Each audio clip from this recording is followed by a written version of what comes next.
figure Nice. it'd be good just to do kind of like introduction. You could talk about like what you're doing at Thymia and what sorts of problems you're solving, like how did you come to solve this problem, etc. Yeah, sure. Very, very happy to give a quick intro. So, for anyone listening, I'm Amelia. I'm CEO and co-founder of Thymia. I founded Thymia almost 6 years ago now, together with Stefano, my co-founder, who's the CTO. We met each other within an accelerator program in the UK, Entrepreneur First. But prior to that, had very different backgrounds. So my background is similar in some ways, probably to Lily's. I was a researcher for about 12 years. Prior to Themia, I did my PhD and a few postdocs at UCL, and my specialty was basically neuroscience and with an emphasis on language. So looking at how we can use language in different patient groups as a biomarker for cognitive health. So I worked with Alzheimer's, Parkinson's, schizophrenia, depression patients, but for all of them doing the exact same thing, which is basically analyzing their language use. My specialty was syntax, so looking at kind of content and structural complexity and how does that impact, or rather, how does cognitive impairment impact the use of that? Right. Um, and ended up actually leaving academia when a very close friend developed depression, who was also an academic. And I saw her firsthand try to get help in the NHS. She eventually saw a psychiatrist privately. And even though he was amazing, even he didn't realize how bad her condition was. And just 2 days later, she tried to take her own life. And when that happened, we were meant to be meeting that day. She didn't show up. So I was the one actually who found her at her house, which very much changed everything. Like people like to say overnight, for me, it was over an afternoon.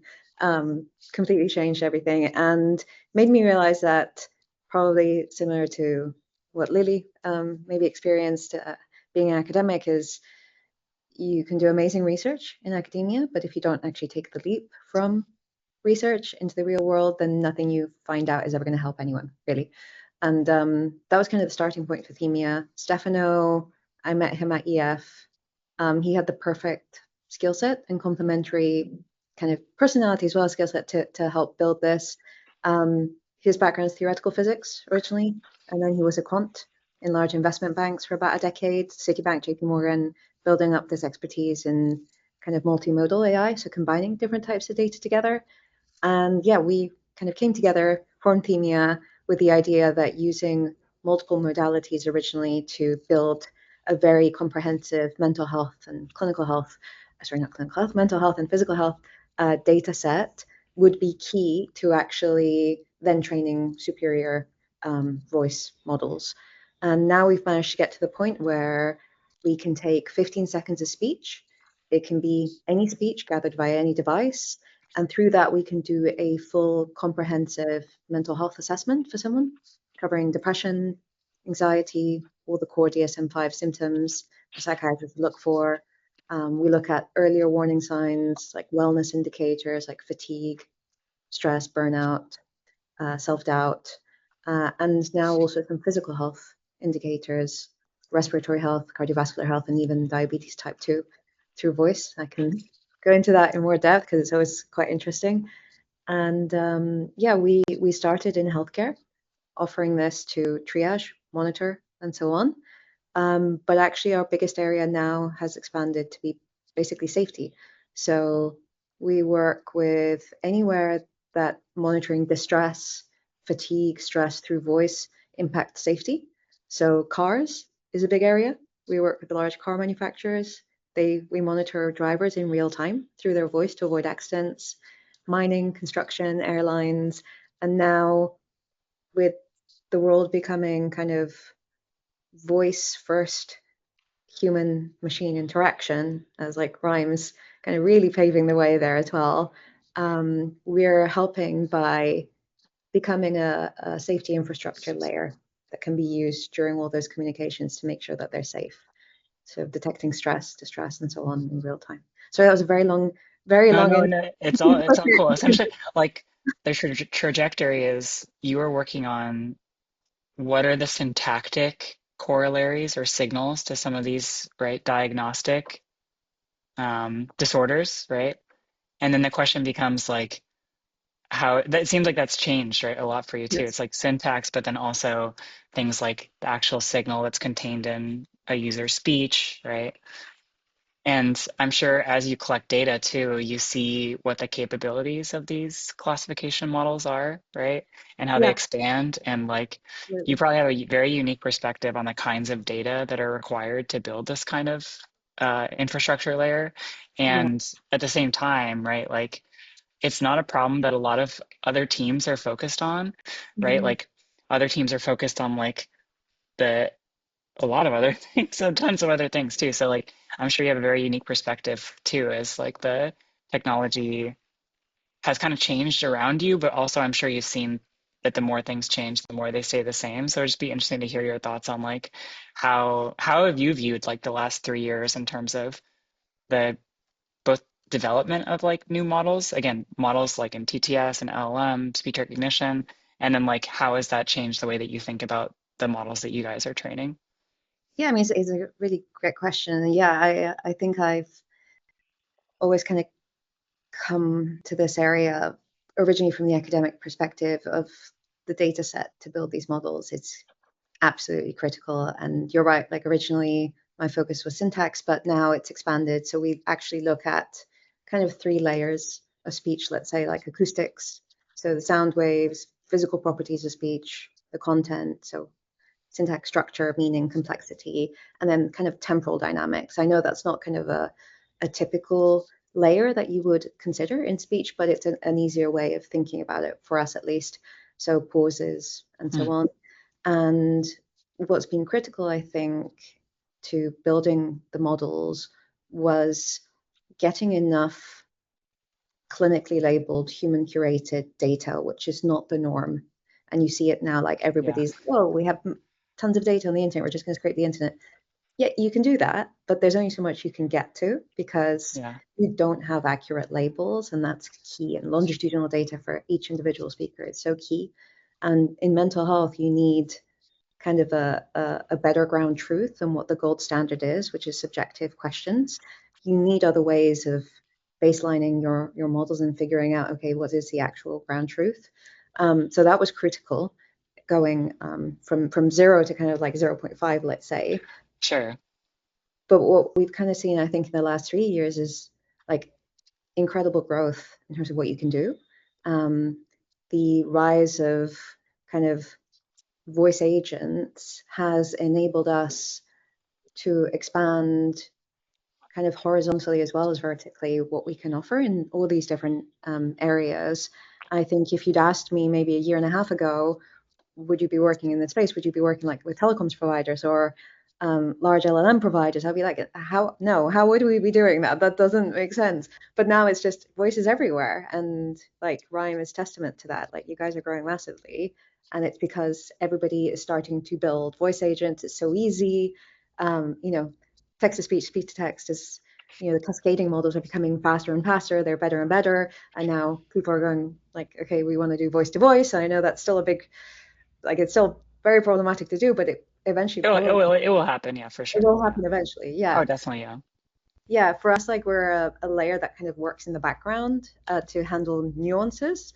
And it's just massively scaled what we can do and where we can do it. And I know. That's what I like about your product and your business is like because we see this, right? Like our customers switch from, you know, powering some channel, right? Conversational AI channel with some rudimentary like NLU, right, like a phone tree, and then they switch to LLMs, and the average talk time, even for this like customers, I mean, generally, by the way, like 40% of people hang up on these these applications, yeah, but people are seeing like average talk time go up in some cases to like an hour, right? People are just talking with like the customer support bot for like an hour, it's and incredible.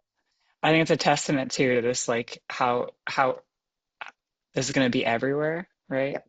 Yeah. Yeah. Yeah. And Absolutely. how big of an opportunity that is for you is really Yeah. cool. You Yeah. know, like Absolutely. Likewise. Yeah. yeah, like I mean, Rhyme, we do help increase the willingness to talk, right? Like to these systems. I really think that's how we see our value, but it's also just a testament to like how this is a new application that that you all can just sit in front of, sit behind, right? Sit within in a way that I don't think many people understand today. Yeah, no, absolutely. It's been so interesting because I mean, we've been working on the models for a long time, but we've also been kind of serving them in various ways to Right. end users. And we went from our first iteration was read out loud, basically. So here's a piece Oh, of like speak text. this, come talk this. Yeah, Yeah, we're gonna, yeah, 100%. Yeah. exactly. So it's like we do B2B, but obviously we end up kind of putting this in front of end users. And we had I mentioned like safety critical is one of our areas. We work with first responders a lot in the US and in Canada, like police officers, firefighters, people who get like a lot of burnout, stress, mental health issues due to the job. And we help support with assessing. And when we first started supporting them, it was here's a little kind of story. It was a Hmm. little story they would read out loud. And you can get the voice, but it's not particularly engaging. We tried to make the story engaging, but it wasn't fantastic in itself. It worked, but it wasn't fantastic. And then fast forward to now, where we're actually deploying a voice agent, powered by an LLM with rhyme voices. And we found that first responders now, like we've been looking at them asking, doing loads of studies, they prefer to talk to a voice agent versus their peers by a significant margin. And we see them interact so much more and open up. They feel comfortable about opening up to a voice agent. And I think a lot of it has to do with how natural the voice agents sound now, the nuances they can express, the empathy, the emotions in the voice is so critical to feeling heard that people actually prefer voice agents many times to other humans, even in their space. I wouldn't have thought that like a year ago. It's been amazing. Yeah, we see the same thing, right? Like if the voice itself isn't expressive of that level of empathy, and you ask, right, like, oh, can you give me your first and last name in the context of a more boring application, right? Yeah, People are like, oh yeah, my first and last name is this. And then if yeah, the voice is more conversational and more empathetic, they're like, oh yeah, my name is this, and by the way, I'm calling about this. I called you guys yesterday, and I got an answer, but the answer didn't work, right? Like, just the level of people opening up is something that I think is very surprising to a lot of people. And you can imagine in the context of like your application, that's more data, yeah.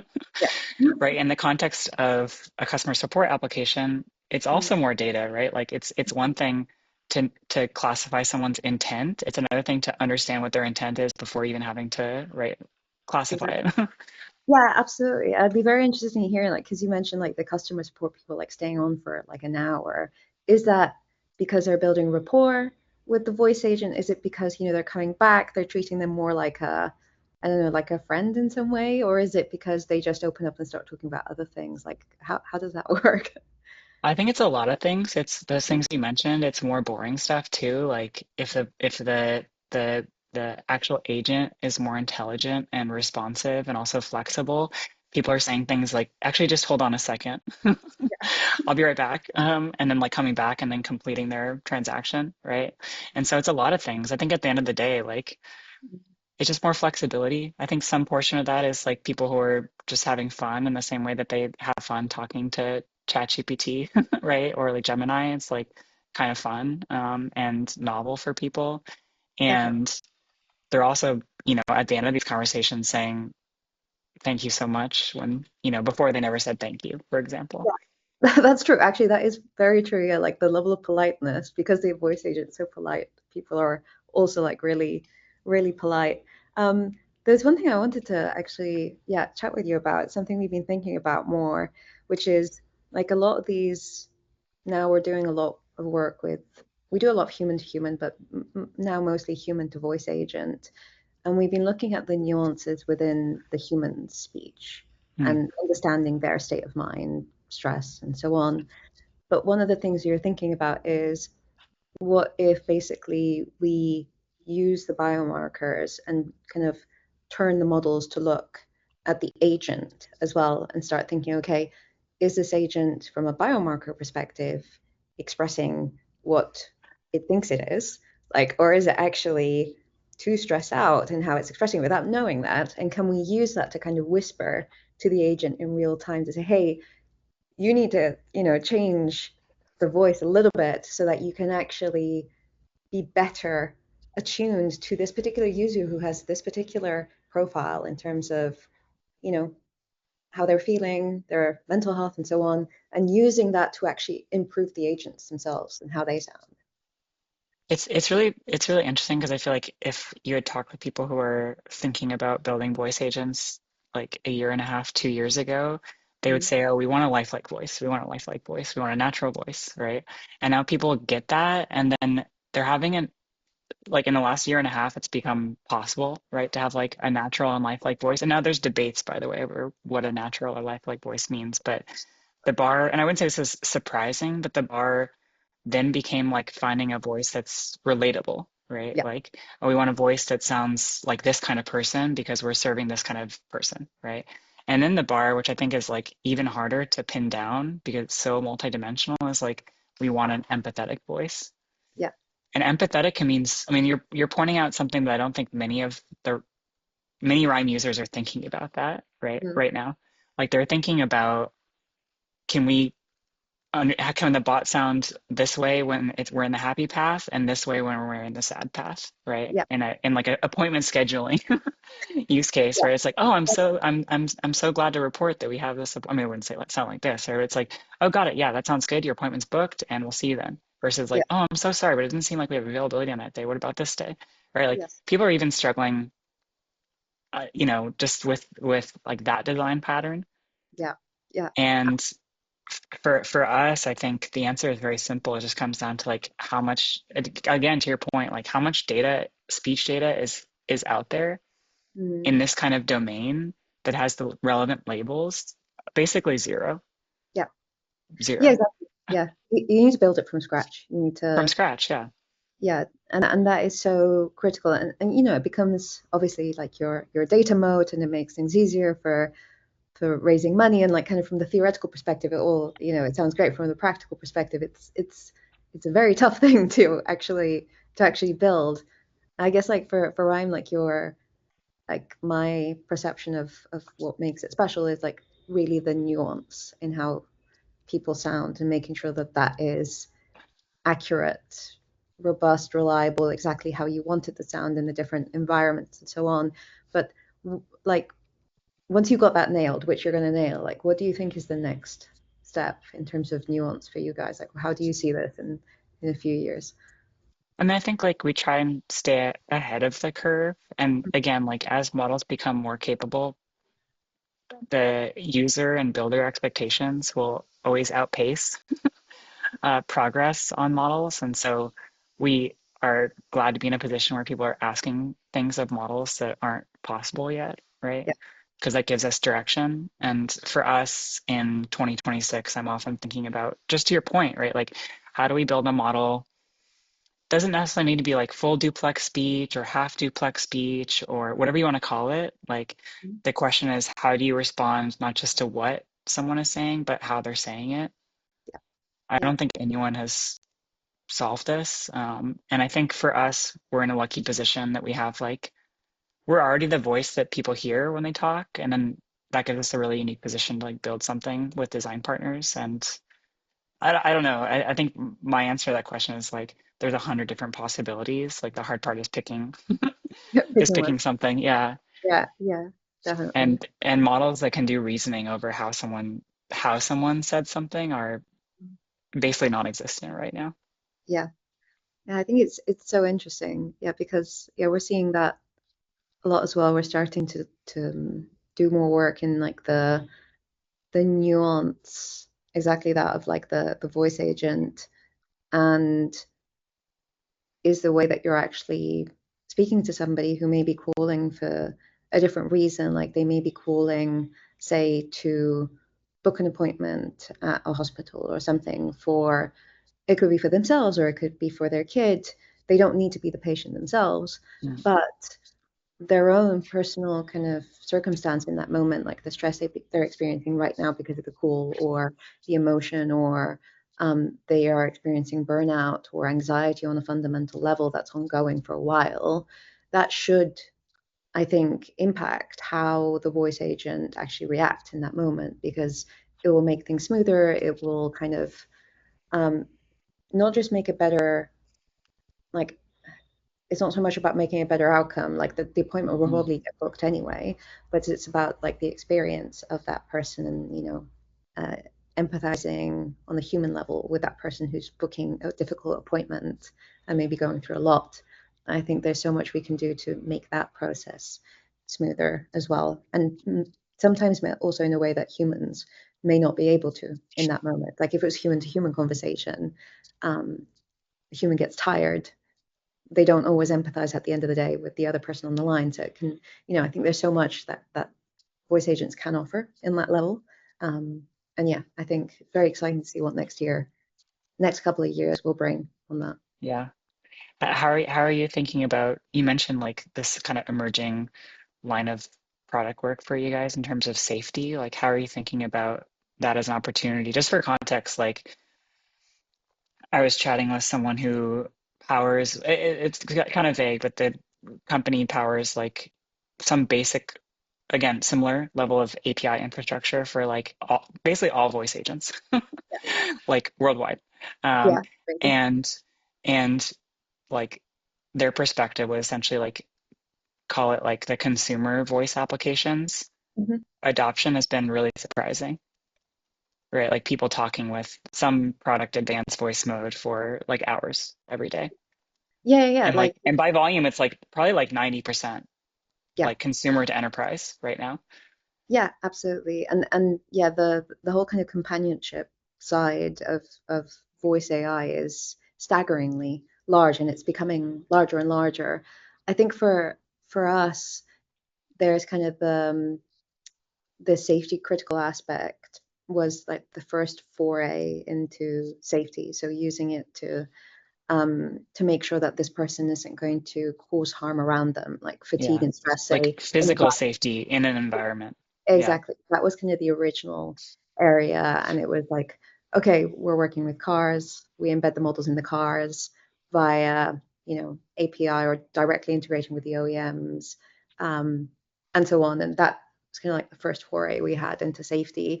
But now I think the way we're seeing this expand is, can we use this in every single human to human and human to voice agent conversation to ensure that if there is a level of sensitivity, or like there's distress in the voice, there's panic, there's pain, there's depression, any of those particular kind of red flags, if they're there, trying to use our biomarkers to inform, let's say, um, safety policy reasoners. Mm. So that's kind of like the next stage that we've been going to now. It's not just that, oh, we can detect it. It's okay, so what?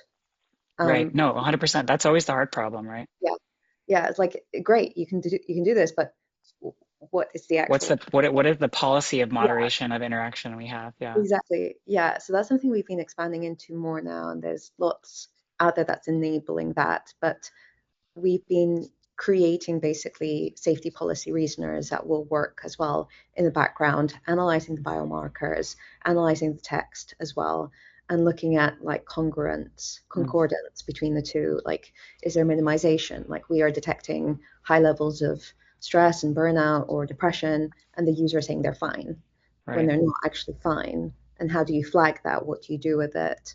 And I think that's becoming rapidly quite our biggest use case. And every day we're seeing more and more ways of using that in everyday interactions. Um, so I think, like, yeah, for the next year, that's going to be the biggest thing for us, like deploying this at scale across telecoms, large LLM providers, all kind of voice agent interactions, um, as well as then expanding for us. We've been working with mental health a lot. That's our biggest area. But we've also been expanding recently to physical health as well.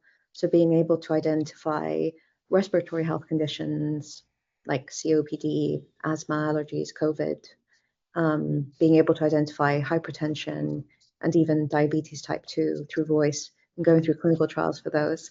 Um, and then that offers another safety kind of layer for monitoring, say, older patients or older Right. people at home. Like Right. you have maybe a AI companion that is supporting elderly people with loneliness, being able there to also support and say, oh, I can detect exacerbation of COPD in this person, therefore we need to escalate and get them into a hospital. That's massive additional value. I So, haven't done a lot of work on like during my PhD on these physical mm, biomarkers in speech, but it's my understanding they're surprisingly robust. Like they are, surprisingly. yeah, they are like it's quite incredible. I think for a lot of us, we kind of think, okay, the mental health side, you Mhm. can kind of get it because there's Right. this. If someone's slow or there's a lot of pausing, right? Yeah. Yeah, like you can kind of get it, like say in everyday conversation, say you literally have a friend, you know them, you've known them for years, and they just are feeling low one day. You can typically hear that, you can tell. But you wouldn't be able to tell if they're hyperglycemic or hypoglycemic. So that's not the something that comes to mind. But the Right. most like we found is actually tied very strongly to the nervous system. So with diabetes, the physiological pathways we're actually picking up is more along the lines of neuropathy. So nerve damage around the vocal cords, nerve damage in the capillaries in the lungs that affects your lung capacity and ability to breathe. Um, and then that hypoglycemia, hyperglycemia are tied also to say um, mental health impact, like hyperglycemia may make you a little bit more anxious and stressed in the moment, so you're speaking more rapidly. And so if you're able to actually account for all the confounds, I think that's the key thing. If you're able to account for all the stronger confounds like age, birth, sex, accent, and so on, and mental health issues, medication, you can start to isolate the signal for these other physical conditions as well. And yeah, they are very robust, or Yeah. clinical grade, like against blood biomarkers and so on in terms of accuracy. Well, that's incredible. I think, again, I always say this, like, there's so much happening in AI. I think what makes me truly excited is how much opportunity there is to focus on very narrow problems. Yeah, For the first time ever, I think possible to solve some of these problems. And it just takes a lot of hard work and data and intense focus. And I see that in you and in the team, and I'm excited to keep building alongside you. yeah, likewise, it's super exciting. Like I think of Rime, like you guys are excellent at nuance for comprehension, for empathy. We're making real-time conversations. We're focusing on the nuance to improve the safety and health of people as well. So it's very closely tied. Yeah. Awesome. Well, thanks so much for chatting. Guys, yeah, thank you so much. Awesome. Lovely.